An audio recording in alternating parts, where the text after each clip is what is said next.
ഇന്ന് ഞാൻ വന്നിരിക്കുന്നത് ഒരു കിടുകിടിലൻ റെസിപ്പിയുമായിട്ടാണ്. വളരെ എളുപ്പത്തിൽ തയ്യാറാക്കാവുന്ന ഒരു നാടൻ വിഭവമാണ് പിടി.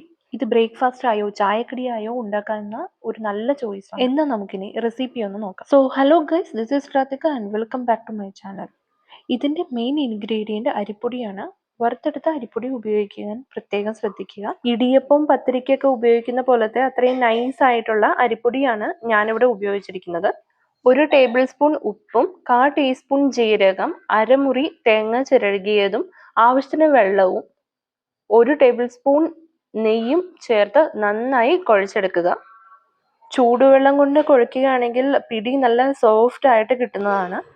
ചപ്പാത്തി മാവിന്റെ കൺസിസ്റ്റൻസിയാണ് ഇതിന് കറക്റ്റ്. ഇപ്പോൾ മാവ് റെഡി ആയിട്ടുണ്ട്. ഇനി നമുക്ക് ചെറിയ ബോൾസ് അല്ലെങ്കിൽ പിടി ഇതിൽ നിന്ന് ഉണ്ടാക്കിയെടുക്കാം. അല്പം മാവ് ഞാനിവിടെ മാറ്റി വെക്കുന്നുണ്ട്. അത് പിന്നീട് ഗ്രേവിയിലേക്ക് ആഡ് ചെയ്യാൻ വേണ്ടിയിട്ടാണ്. നിങ്ങളുടെ കയ്യിൽ ഇതിന് പകരം തേങ്ങാപ്പാലുണ്ടെങ്കിൽ അതായിരിക്കും കുറച്ചുകൂടി നല്ലത്. ഇത് ലാസ്റ്റ് സ്റ്റേജിൽ തേങ്ങാപ്പാലിന് പകരം നമുക്ക് ഉപയോഗിക്കാവുന്നതാണ്. മാറ്റിവെച്ച മാവ് അല്പം വെള്ളവും കൊണ്ട് ചേർത്തെടുത്ത് ഈ ഒരു കൺസിസ്റ്റൻസിയിലേക്ക് ആക്കിയെടുത്താൽ മതി. ഇനി ഇത് നമുക്ക് കടു വറുത്തെടുക്കാം.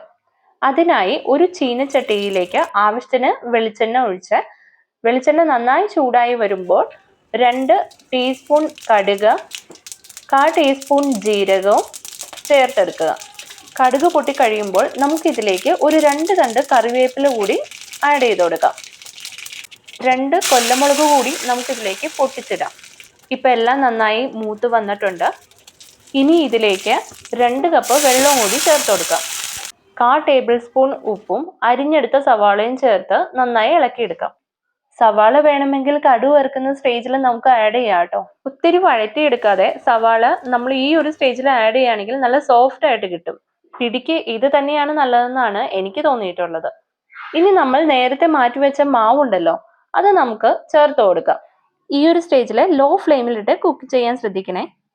ഇപ്പോൾ നമ്മുടെ നാടൻ പിടി റെഡി ആയിട്ടുണ്ട്. ഇനി ഇതൊരു സെർവിങ് പ്ലേറ്റിലേക്ക് മാറ്റാം. കണ്ടില്ലേ, നമ്മുടെ എല്ലാവരുടെയും വീട്ടിലുള്ള ഇൻഗ്രീഡിയൻസ് വെച്ച് നമുക്ക് വളരെ എളുപ്പത്തിൽ ഉണ്ടാക്കാൻ പറ്റുന്ന ഒരു റെസിപ്പിയാണിത്.